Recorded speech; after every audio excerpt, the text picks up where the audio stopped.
Welcome to ആർക്കെ. Next നമ്മുടെ ഹിന്ദി എക്സാമിന് 8 മാർക്കിന് വരുന്ന ചോദ്യമാണ് സൂചന അധികാർ പത്ര. അപ്പൊ ഈ പത്രം എഴുതുന്ന സമയത്ത് നിങ്ങൾ ശ്രദ്ധിക്കേണ്ട കുറച്ച് കാര്യങ്ങളാണ്. അതിന്റെ ഒരു ഫോർമാറ്റ് ആണ് നമ്മൾ പറയുന്നത്.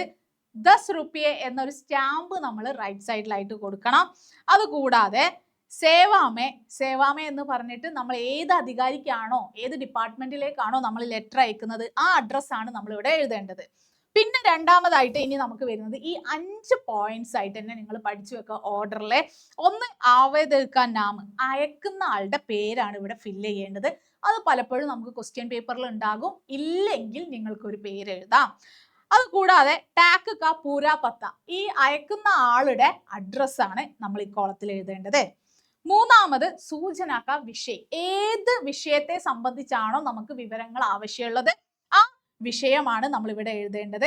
നാലാമത് മാങ്കി ഗൈ സൂചനാക്ക വിവരം, നമുക്ക് എന്തൊക്കെ വിവരങ്ങളാണോ ആവശ്യമുള്ളത് ആ ചോദ്യങ്ങളാണ് നമ്മൾ ഇവിടെ കൊടുക്കേണ്ടത്. അഞ്ചാമതായിട്ട് സൂചന ടാക്ക് സെ യാ ദസ്തി സെ, നമുക്ക് എങ്ങനെയാണ് ഈ വിവരാവകാശ കമ്മീഷനിൽ നിന്ന് നമുക്ക് എങ്ങനെയാണ് ആൻസറുകൾ ലഭിക്കേണ്ടത്, അത് പോസ്റ്റൽ ആയിട്ടാണോ അതല്ലാതെ മറ്റ് മാർഗാണോ അല്ല ഫാക്സ് ആയിട്ടാണോ, അതാണ് നമ്മൾ ഇവിടെ മെൻഷൻ ചെയ്യേണ്ടത്. ലാസ്റ്റ് നമുക്ക് സ്ഥാനവും താരീഖും കൊടുക്കാം. ഹസ്താക്ഷർ നാം ഇത്ര എഴുതി കഴിഞ്ഞാൽ മക്കളെ 8 മാർക്കാണ് നിങ്ങൾക്ക് സ്കോർ ചെയ്യാൻ സാധിക്കുന്നത്.